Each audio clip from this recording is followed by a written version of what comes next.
هل حقا هناك تناقض في القرآن الكريم، حيث قام أحدهم بالإشكال عليه، حيث قال أن النبي موسى طلب من الله عز وجل أن يحل عقدة من لسانه، فقال له كما ورد في الذكر الحكيم: واحلل عقدة من لساني يفقه قولي.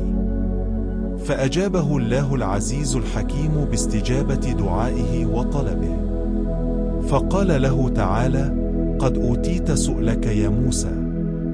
لكن عندما ذهب إلى فرعون وحاججه، قام فرعون بوصفه أنه لا يستطيع اللفظ جيدا، فقال واصفا إياه: أم أنا خير من هذا الذي هو مهين ولا يكاد يبين.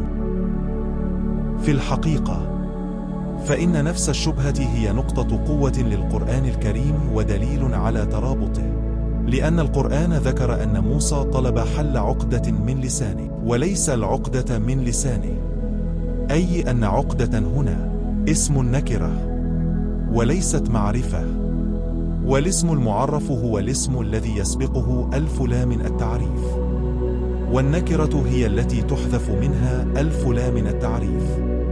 وكلمة عقدة هنا أتت نكرة لتحديد النوعية، أي لتحديد نوع العقدة التي طلب النبي موسى أن تحل، وهي العقدة التي تختص بفقه الكلام وفهمه.